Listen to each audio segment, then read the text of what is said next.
Hi, this is Joe Montana. This is Dak Prescott. Hey, this is Jason Kelsey, and you're listening to Rob Maaddi. Rob Maaddi. Rob Maaddi. I am Rob Maaddi, and welcome to the AP Pro Football Podcast. The Super Bowl matchup is set. History has been made. The Tampa Bay Buccaneers will be the first team to play in a Super Bowl in their home stadium. And even though it's going to be fewer fans and 2020 season was incredibly difficult and different, Tampa Bay Buccaneers and Tom Brady made it to this point where they're going to host a Super Bowl at Raymond James Stadium. But that's not the only piece of history. The Tampa Bay Bucs are the first Super Bowl team with 3 black coordinators: Byron Leftwich on offense, Todd Bowles on defense, Keith Armstrong on special teams. So that's an awesome accomplishment for the Bucs, who are going to face the defending Super Bowl champion Kansas City Chiefs.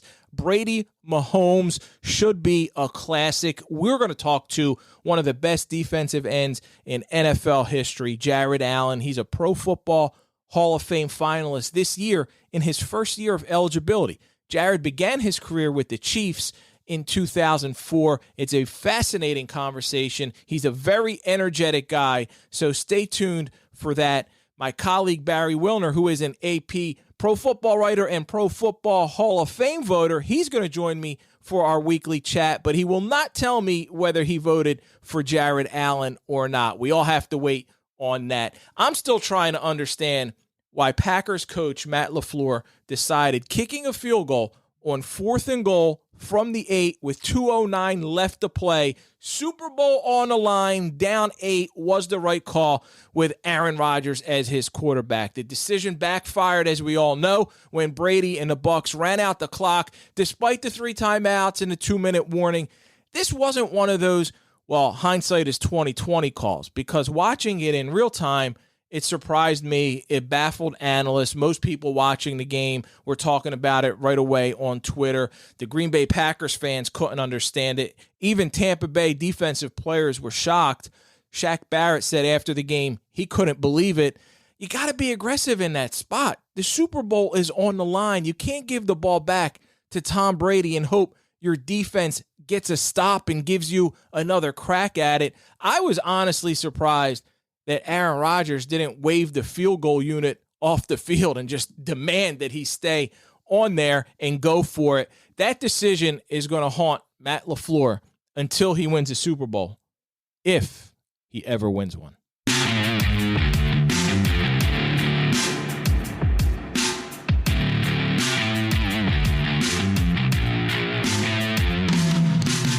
Joining me now for our weekly conversation is my colleague Barry Wilner. Barry, the Super Bowl is set, Buccaneers and the Chiefs, and start off with Tampa's win over Green Bay. And I said this earlier in my open, I don't understand what Matt LaFleur was thinking there, giving Tom Brady the ball back, hoping his defense will get it back from him.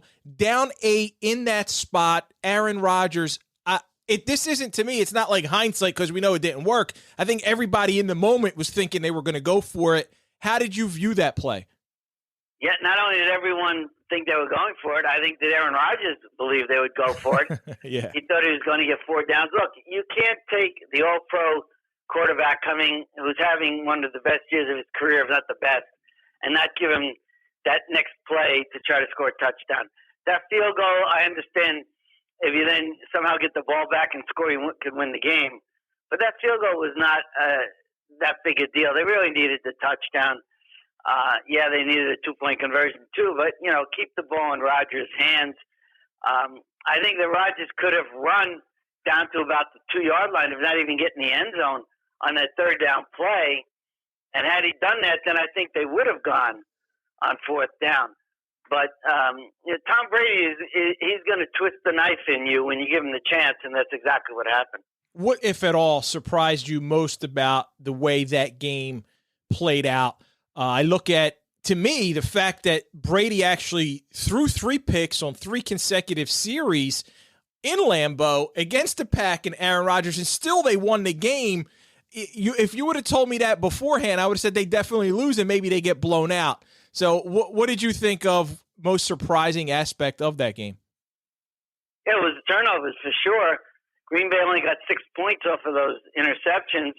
And then you had the turnovers that Green Bay made, including obviously the fumble by Aaron Jones, on which he was the last play he played in the game. So I was surprised. I thought it would be a much cleaner game when it came to turnovers. I thought turnovers would be more decisive than they were. But I will say this, Rob. If Brady somehow throws another 3 interceptions or the Bucs have 3 turnovers in the Super Bowl against Kansas City, I don't think they're going to escape so lightly. Yeah, I don't see them surviving that if that happens. Patrick Mahomes in Kansas City will light them up. So let's move over to the Chiefs-Bills game. That was ended up 38-24, 2-touchdown victory for the Chiefs. To me, the Bills just have a look of a team that isn't quite there yet. And I thought that all year long about them, and they got further than I expected them to, but I wouldn't count this team out for the future. I think they got a nice, strong nucleus. I like their coaching staff. I don't know that they'll be able to retain their coordinators after next year, but I think this is a team that could be in the mix for a good amount of years. How about you? Oh, absolutely. And I've heard people comparing them to the Chiefs of 2 years ago that lost in overtime in the championship game against the Patriots. And then we see what the Chiefs have now done the next 2 seasons. And the Bills very likely will be the team that the Chiefs have to hold off in the AFC. And, the AFC is very strong. To me, it's much stronger than the NFC. So we've got a whole bunch of teams that will keep challenging the Chiefs. And if the Chiefs can stay on top, that's just an extra it's kind of like an added boost to how good they are. But I think the Bills are, let's put it this way. If I was a Bills fan, I'd be very encouraged by what I've seen. Yeah, and the Chiefs are also in a position, Barry, where they got a lot of their younger players locked in, their core players locked in. And I could see whether they win this one or not being a potential. It's hard to use the word dynasty in the NFL or in sports anymore. But this team's kind of got the makings of one that could win multiple Super Bowls. Do you see anything that could derail them besides injuries? Oh, retirements could, early retirements, but I don't see that happening. The Chiefs are one of those teams whose front office has been very proactive in getting the key guys signed for long-term deals. Forget the Mahomes deal because quarterbacks are in a different category anyway. And no matter what money Mahomes got, he's worth it. But guys like Kelsey and Tyreek Hill, some of the linemen, Chris Jones, very important guy that gets signed, and Tyrann Mathieu, who to me doesn't get as much credit as he should, even though he's been an All-Pro for 2 straight years, because he's really the leader of that defense. Those guys are pretty much locked up, and that's what good front offices are able to do. We've seen the Ravens doing the same thing. I think we're going to start seeing it soon from Cleveland. That's the way to proceed if you want to build a team that keeps getting back to these moments.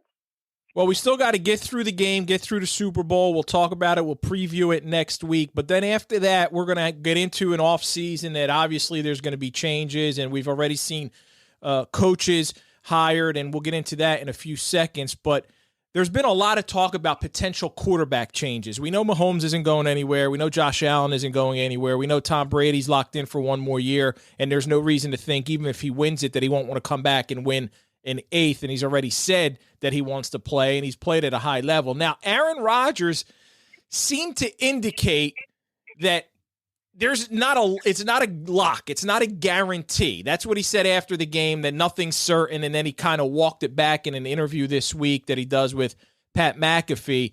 Do you see any scenario that Aaron Rodgers isn't back in Green Bay?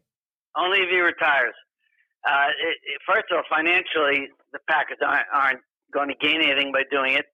Secondly, he's playing at the highest level possible. Like I said, he's coming off the best year of his career, in my opinion. And he said some things that were totally taken out, not out of context, but it was a total overreaction. He was asked right after the game. He's very emotional then. It's the same guy who the week before the loss to the Buccaneers talked about how comfortable he was and how this is exactly where he wants to be and how much. I think he used the word cherish. He cherishes, being with the Packers.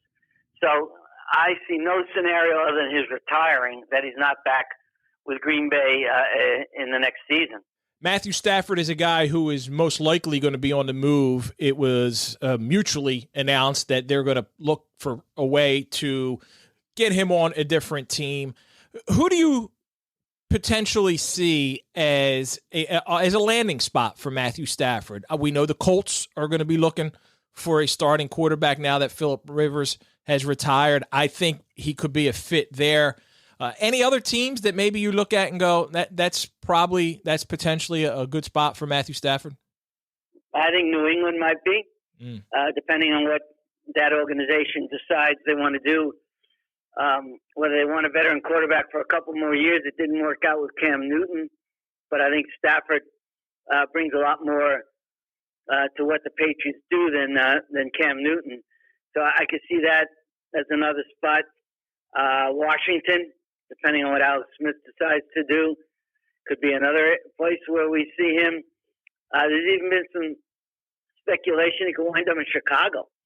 But I think the Bears are really a mess when it comes to quarterbacks right now and what to do.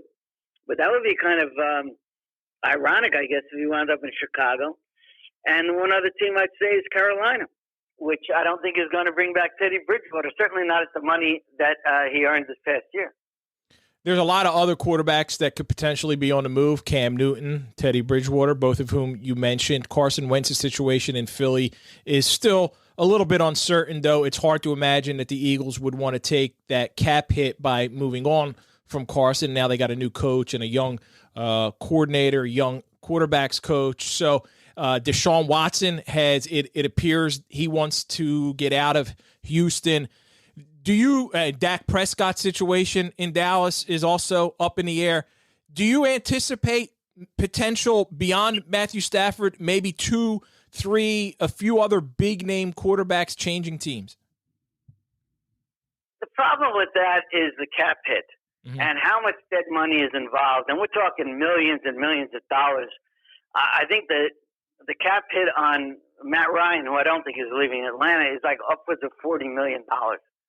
And, Deshaun Watson and Jared Goff and Wentz, those guys have gotten their deals. And the money is just so prohibitive that it's so hard to move them. Deshaun Watson is the really most interesting one because Houston is in a very difficult position, especially if it doesn't hire a coach that Watson prefers.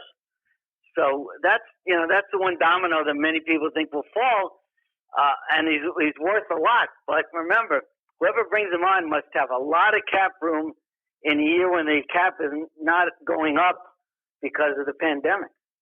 Well, Deshaun Watson wants to have some input in the coach hiring. That's the only team, the Houston Texans, that still hasn't hired a new head coach, and we haven't seen any black coaches hired. We know that the Tampa Bay Buccaneers have 3 guys who are coordinators who are black first team to go to a Super Bowl. So they got some obvious candidates. Everybody's talked about Eric Bieniemy in Kansas City, Leslie Frazier, the defensive coordinator for Buffalo. One, what's taking Houston so long, and do you think this is going to just have to wait until after the Super Bowl? They've had the longest amount of time. They fired Bill OBrien way back early in the season. Well, yeah, they did, but they couldn't talk to people who were employed within the NFL who they might be interested in until their seasons ended. So, that extra time, they've addressed some of the issues with the front office, which was a real mess. That ownership, since Robert McNair passed away, has struggled, to say the least. I think that Bieniemy is really their guy. I believe that they will wait till after the Super Bowl to hire him. I don't think that they're at a real disadvantage because, in a way, the pandemic works in their favor because people can't get out and go meet other people, and so much is done virtually. And I think that in a way that helps the Texans in their decision if they want to wait. And it's happened before. I mean, we saw with Josh McDaniels, the Colts waiting on him. So it's not, unique. And as for the Rooney Rule and where things have gone, it really is a struggle because the NFL keeps adding incentives. They keep trying to make it more expansive, and it's just not happening as far as hiring black head coaches and and then also minorities. Thankfully, we've had 2 black general managers hired, which brings the number to 4.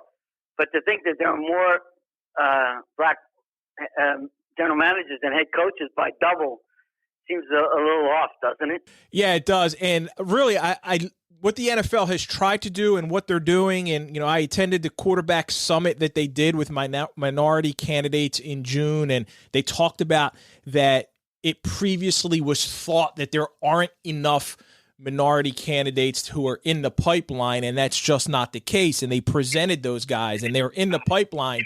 But short of mandating teams hiring, I don't know what they can do. You can you give out incentives, you can present them with the candidates and let them know, but ultimately it comes down to the ownership and who they're comfortable with. I don't know what the NFL can do other than to continue. Do you anticipate potentially maybe tweaking the Rooney Rule, doing anything differently?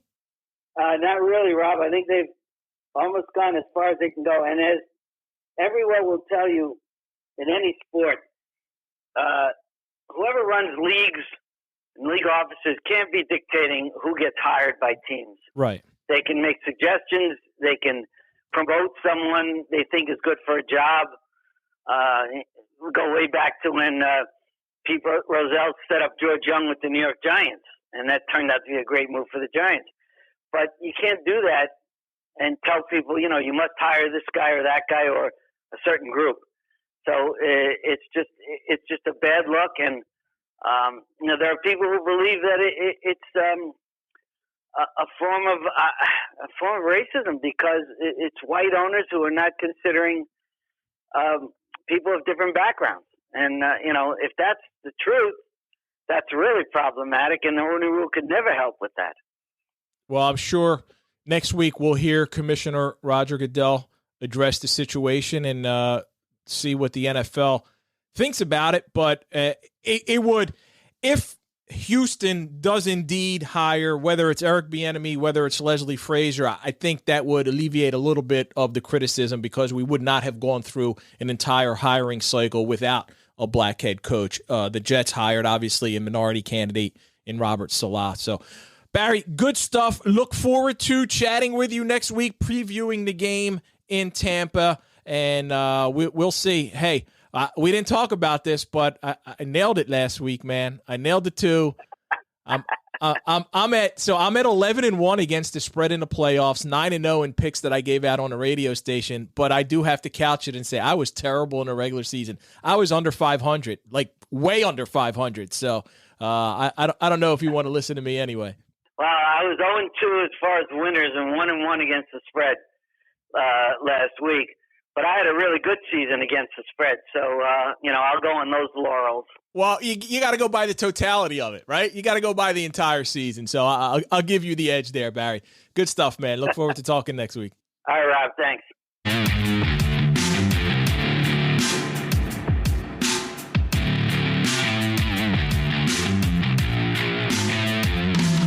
Jared Allen played 12 seasons at defensive end in the NFL with the Kansas City Chiefs, Minnesota Vikings, Chicago Bears, and Carolina Panthers. He was a 4-time All-Pro, 5-time Pro Bowler, and is one of the 15 modern-era player finalists for the Pro Football Hall of Fame class of 2021.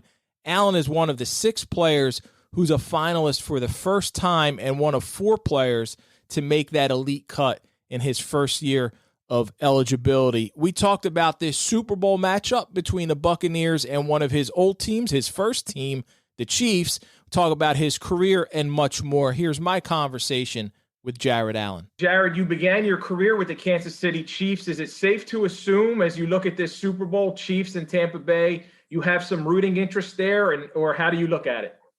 Yeah, you know what? Obviously, I still know a lot of people in the Chiefs organization, so always great to see them win. What an amazing fan base. I was a little torn last week. I'm not gonna lie. I grew up a Bills fan, and I'm a huge Steve Tasker fan. So I was a little torn, And then my own coaches. So, you know what? I think I think I'm excited to see. I do have to admit this too. I was always a guy that thought kind of Tom Brady. He was obviously phenomenal. He's great, but you sometimes you think okay, is it the duo? Is it the system? Him and Belichick, and to see him go out and do what he did with Tampa, later in his career, that sold me as that dude is amazing. So, I don't know. I kind of you kind of want to see greatness succeed. So you kind of wish. Maybe you root for, them to win be the first team to host and win the Super Bowl in their hometown, or do you want to see the Chiefs continue to win? So, my heart is with the Chiefs. Obviously, that's where I began my career. But, part of me still just kind of be cool to see greatness unfold that way. And Mahomes obviously will have plenty of years to chase all these records down. But, yeah, so I'm a little torn. Let's say this. I'm 70% Chiefs, 30% Bucs. Well, you just mentioned Brady, and you began your career 4 years into his and finished. And here you are, a finalist for the Hall of Fame. And my man's still out there going strong at 43 years old, trying to win his do you ever just sit back and marvel, how's this guy doing it? Well, a little different position. You know what I mean? The quarterbacks are a little prima donna. They don't get hit. We see the problem is defensive lineman, offensive lineman, most everybody else, receivers, not so much, or DBs, but the interior, we hit on Wednesday. We hit on Thursday. We semi hit on Friday. We get a Saturday walkthrough. We hit on Sunday. So for us, it's 4 days a week of just banging our heads against the wall. But yeah, no, it's remarkable to see a man like that. But obviously he takes care of himself. He's obviously a master, or he's very diligent about his craft, I should say, and he's a master of his craft and continually works on it. So that's what I really respect. Obviously the results are the results, but when you see work ethic like that and you see the determination and the grit to push through and defy the odds, that's where I kind of, you're crazy if you don't nod your head to it and say, wow, and have respect for that. Well, Jared, for all the talk about Brady, Mahomes, and the two offenses, both of these teams, especially the Bucs, they wouldn't be here if it wasn't for their defense and how they played, especially against the Saints. Both teams have some guys up on that defensive line that I think you would look at and go, man, I really like the way they play the game. Is there anyone, whether it's JPP, Frank Clark, whoever it may be, that you look at on those defensive lines and say, that's my kind of guy? Yeah, so I think JPP, I obviously played against him when I was playing, and he had the injury, but it seems like he's starting to kind of make a resurgence. I like the way he plays. He's been consistent throughout the years. You got Sue inside. I'm a big fan of Sue. Sue's nasty. He might not be getting the sack numbers that he used to get, but that dude is a presence, and he's just nasty up front, which is awesome. So, and then I think it's kind of, honestly, I think it's I haven't watched a whole lot of the two teams, but from the games I have seen, it's kind of the tale of two tapes. The Chiefs defense to me seems a little more finesse, where the Bucs defense seems a little more stout up front. And that front seven of the Bucs, I mean, they look pretty darn good. Like I said, I think, what is it? Barnett had a good game against the Packers, and then has been impressing. I don't know. I can't remember his first name, but White, that the linebacker for Devin White. Devin White. Yeah, there we go. Sorry. He's been real fun to watch. So, honestly, I look at, and then, Chiefs, I think the Chiefs probably has, their back end, has been playing well. Tyrann Mathieu, he had a good game. So it's going to be interesting to see. And that gets lost when you got great quarterbacks and you got, offense that are putting up a whole bunch of points. So I think you're right. I think the Super Bowl is going to come down to which defense can hold it, and turnovers. And again, I got to root for my guy, Antoine Winfield Jr. I played with his dad. His dad's dude, Antoine, one of the best corners I ever played with. So it'd be good to see him have a little success out there too. You had 136 career sacks. Did you get Brady at all? Is he on that list? Oh yeah. Okay. What do you remember about that game? First play of the game, sack. It might have been my rookie year too. I don't know. I can't remember. My rookie, first or second year. We lost though. I think we lost. I'm not sure if I ever beat him. I've sacked him, but I don't think I've ever beat him. I have to go back and check the record books on that. But minus that, I tell you what. Actually, the one I remember most, not besides the first play of the game sack, they ran this little fake, X stop deal, and I got through the line so quick, I didn't really know who to hit. So I hit the running back and tackle, and Brady still had the ball. I'm going to throw it for completion. And my coach was just like, next time, tackle them both. Like, what are you doing? I always free shot the quarterback, hit the quarterback. I'm like, my bad, coach. Oh, man. Well, there's one of the sacks of all of those you had in your career that's been played on like so many highlights and bloopers. You probably know as soon as I'm going to say it, Dan Orlovsky ran out of the end zone for a safe. You made him run out of the end zone. Like, you remember that play? I laugh about that a lot because, Kevin and I we were in the heated sack race at the beginning of the year, and that came through. And I can't remember, he might have had 4 in that game or something. I don't know. But we were laughing because there was one game, him and I were racing to the sideline to see, because, whoever's closest gets credit for it. And so I came around. I figured I was going to get close to a sack anyway, just because they left me one-on-one with the tight end. And when I was playing, tight end were considered half people. They weren't even real people. You had to just disregard them. So yeah, I came around. I remember I was just cracking up, and I saw him run out of the back of the end zone, and I'm the only one there. So I'm laughing because I'm like, it's the easiest sack safety I've ever gotten in my life.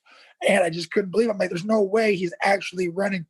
At first, I'm like, he has to know he's out of bounds, but he kept running. Kept going. I laugh about it today. Everybody, they give me it's what it's like. What it's it's a blooper. It's a highlight.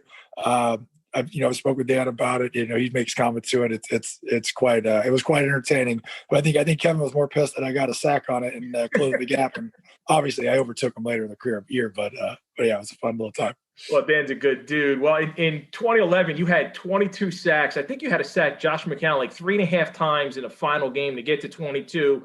Finished half a sack shy of Michael Strahan's record, which I don't know if it bothers you, but yeah, Favre gave it to him. Like, did that ever annoy you? Like, man, here I am fighting to get these sacks, and no, got it handed to him. You know what? Because look at Dan. Like, one of my career sacks is Dan running out the back of the end zone. You know what I mean? So the rules are in place for where the rules are at. I tell you what I tell everybody gets me is that I actually, my 23rd sack that year, I can remember the ones I missed. I hit Drew Brees right as he threw, and the ball went forward instead of back, and they called it an incomplete pass. But I had a sack on Aaron Rodgers in our Monday night game up in Green Bay. He got the ball, stepped from the pocket, dropped it, right? Picked it back up, took off. I ended up sacking him. They gave me a sack. I come out of the game with 2 sacks. Well, Wednesday, they changed it to a team sack because they called that a muff. Oh. Right? And, when I first got in the league, a muff, if the ball went over the quarterback's head, and he grabbed it or fell on it, the first person to touch him got the sack. And then they changed that to a team sack and didn't give any individual stat for it. So, yeah, my 23rd sack was I actually tackled Aaron. He still could have thrown the ball. He regained possession. He rolled out, still could have thrown it. I tackled him. Team sack, not my sack. There's the record. I'm putting an asterisk next to there. Yeah. Jared Allen should get that. I fought it for years, and they kept telling me, nope, team sack. So I said, all right. But no, I don't do straight. I mean, to get to 22, right? To get to 21 and a half at that time. And I know Gastineau was probably sitting there saying, nope, that's still my record. It takes so much effort in to get that. Tell you the difference is you don't miss, right? You don't realize even the greatest pass rushers, how many times you'll miss in a career. And we used to, there used to be a stat that one of my old D-line coaches used to tell me that if you make 1 out of every 17, if you're successful, 1 out of every 17 pass rushes, right? You'll end the year with roughly 16 and a half sacks and should lead the league, right? So what do you do with your 16 failures? So, I mean, if you think about it, like if that win percentage isn't that high, like you miss a lot to get 10, 11, 12, 13, 14, 15. And 22, I could just be honest with you, that year, I missed maybe, I can count like 4 I missed that year. And by slim margins, and you got to have the back, things got to be working the right. There's so much stuff that goes into it. So, but for Stray, hey, we all have the same rules in place, kind of, and he has it. I'm sure. Listen, I'm sure all the old school guys, they, back before they counted sacks, I'm sure they're probably saying, hey, I'm the leader. Or, you look at, I think even like Lawrence Taylor, I think, they didn't start counting sacks like the second or third year of his career. So what could he have had? So man, I think it's all subjective, but it is what it is. I would love to have it, but hats off to Stray. He still owns it and probably will for a while. I grew up in the Reggie White era, so that was somebody in Philly watching him, the minister of defense. Like who was the guy that you maybe modeled your game after, looked at, and said, like, that's a beast, that's a guy I want to play like? So I used to watch the 100 Toughest Men from that era, like, all the time, right? And but for me, I tried to model my game, not necessarily. I was a huge Bills fan and Raiders fan growing up, right? So like Cornelius Bennett was an absolute stud. Howie Long. I mean, you got to just respect, the what's his name? John, or was it not John Haley? Haley coming off the edge for the Niners. Charles Hill. Sorry, there we go. Yes, I mean, there's so many guys. You look at Greg Lloyd that dude was a madman. And so I didn't really have a model. Those guys were more mindsets I tried to model myself after, right? Like that never stop mentality, the Jack Youngbloods of the world, Jack Lambert's, playing through anything, that mental toughness, that mental fortitude. And then as I got into college and really started learning and honing techniques and understanding, and my first few years in the league, understanding technicians, guys like Julius Peppers, I watched so much film on him. Derek Thomas, I watched so much film on him. Leslie O'Neal, watched a ton of film on him. And even guys, that I didn't emulate after, like Reggie White. That dude could throw a left hook and knock you into, the end zone. That wasn't me. I wasn't a hunk. I'm a leverage technique. I'm going to trap an elbow, flip a hip, hand fight you, long arm you, get up underneath the pads. So, I was more of a leverage technique guy, and where some of these guys, I never had a hump move, I never really had a spin move. So, guys like Farini, I didn't really pay attention to. DeMarcus Ware and I was in before him, but our careers modeled each other very similar because I think we played very similar. But yeah, so guys like Peppers, guys like Jason Taylor were huge influences on my career.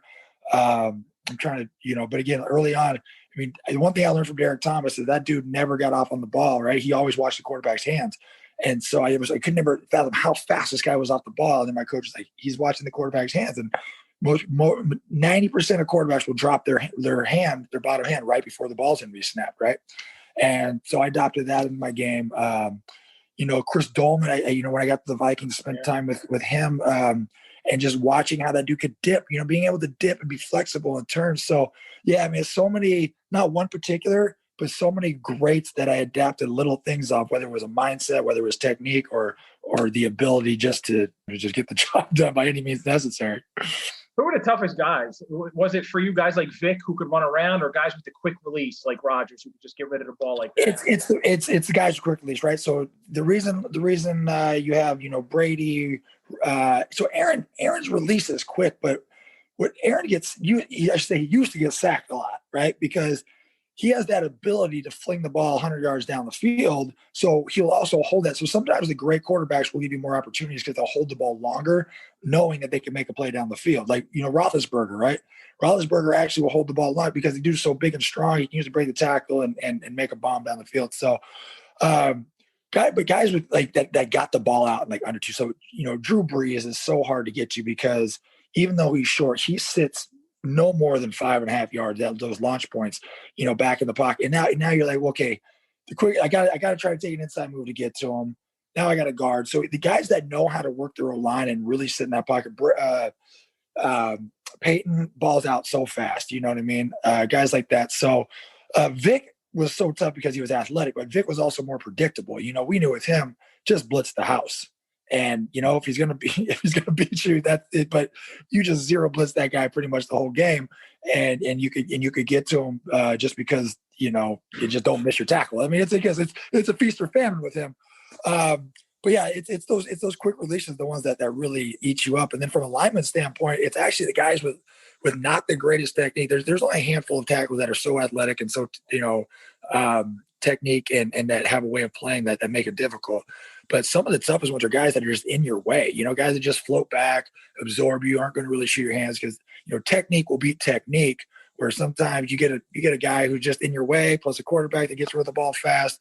It can get frustrating. And then, guys think they're better than they are. And then you got to remind them that they're not. And then there's that whole game you got to play. Were you a trash talker, Jack? Like how much was that part of your game? A lot. It was made a little harder. I quit cussing like 2008, 2009. Yeah, I want to get into that later. Yeah. Yeah, it made it a little harder to talk trash. But yeah, it was. I've been known to hurt some feelings on the field. Well, Rivers is known for, he's the same way. Didn't use any foul language, any expletives. But yeah, I think dadgummit was his word, but he was notorious, right? Dude, me and Philip had many of back and forth, and that was when my mouth wasn't so clean. So you can imagine some of the things that came out of my mouth. I remember a couple of times you say something, you both just have to start laughing because you're like, "Did you really just say it?" Yeah, I crossed the line. That was too far. Well, you finally made it to a Super Bowl, right? Your final season with Carolina. What was that experience like after playing, Kansas City, Minnesota, and everything, to get there with a team like Carolina that had a tremendous season, and then you're going up against Peyton Manning, who's at the end of his career. What was that whole experience like for you? It was surreal because, I had signed I was retiring after I, left Minnesota. 10 years, and Chicago gave me an offer I couldn't really say no to. And then, I got injured in Chicago. It just kind of was, dealing. I ruptured my L5 twice my last year. Then I got to Carolina. I was super excited to be there, to get my hand back in the dirt and finish my career out there. I really just wanted to have fun, So I tell you what, it was an amazing season because, well, my first walk through there, getting ready to go play Tampa, my hip gets banged and I ruptured my L5 again. Couldn't lift my heel off the ground for like 3 weeks. So I was dealing with that. And, but I tell you what, I preface it all the time because I say the good Lord always puts you where you need to be. Right. And the whole reason I played a couple more years because my last year or so in Minnesota, like football just wasn't fun. I mean, you're losing, you got coaches turnover, and you're just in this place where you go from, being up at the top and you're watching the team that you helped build to the NFC title game, slowly kind of decline.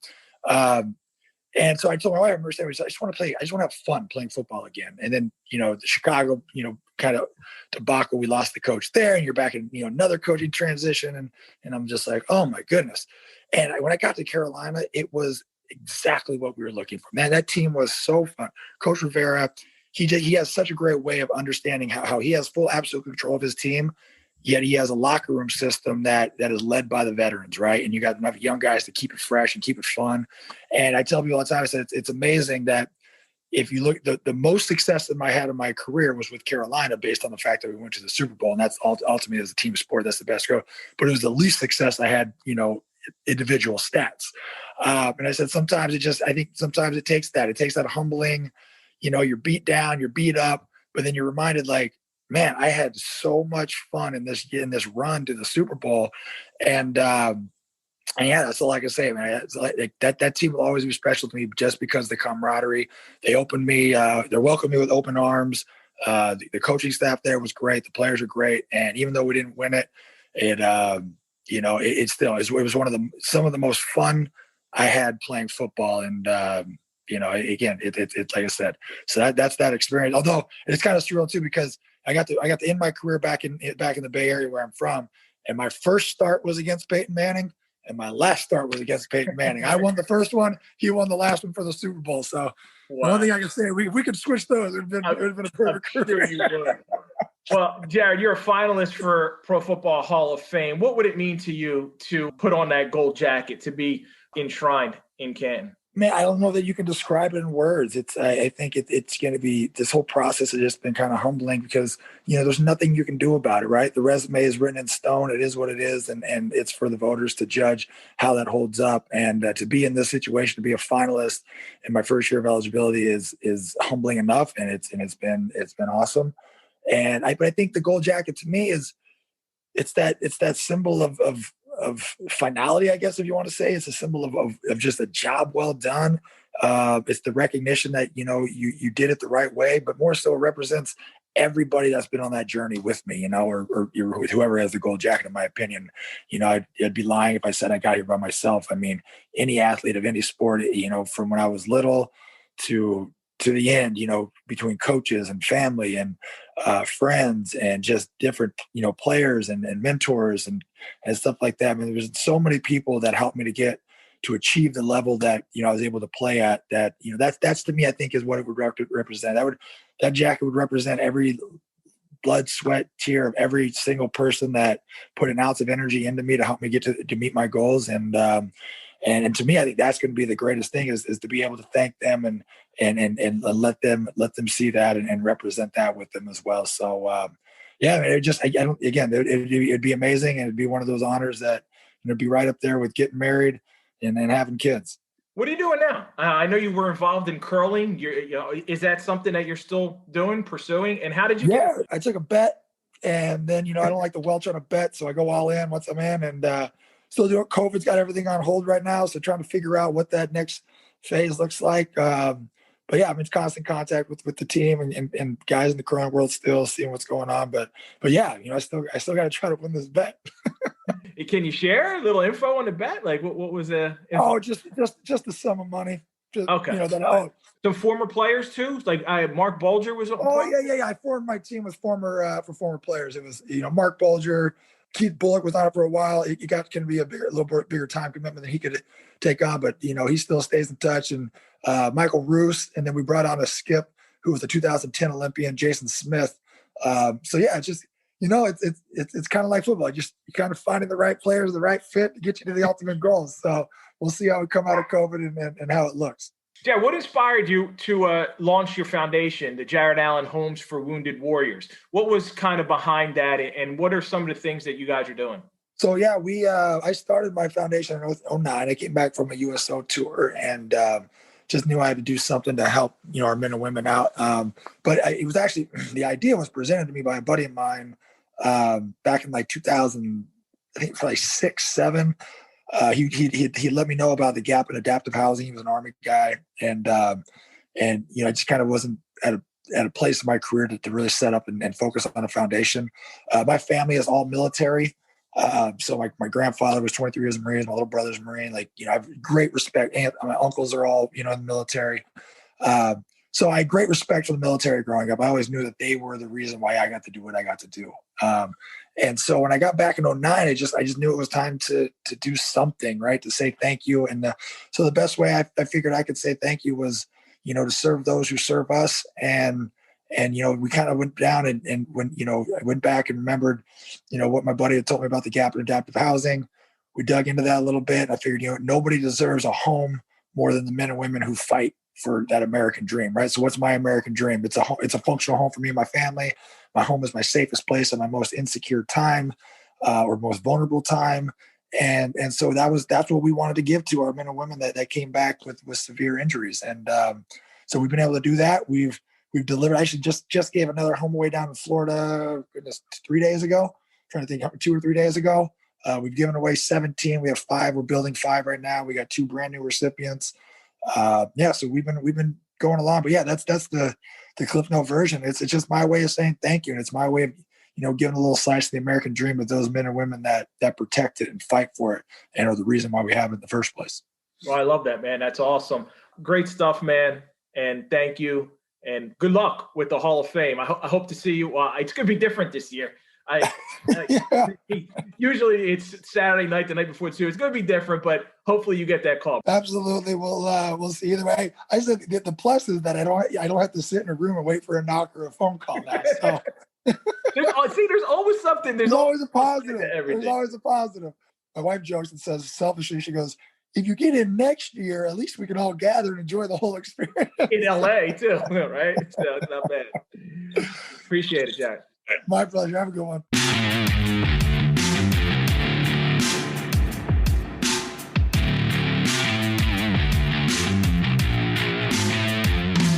Time for some final thoughts. Tom Brady gets plenty of love, and deservedly so, for winning 6 Super Bowls, getting to his 10th, playing for his 7th title at age 43. And as we head into the week leading up to the big game, I just appreciate all the sacrifice and the incredible amount of discipline it takes for Brady to still be playing at his age and to be doing it at an elite level for this long and this late in his career.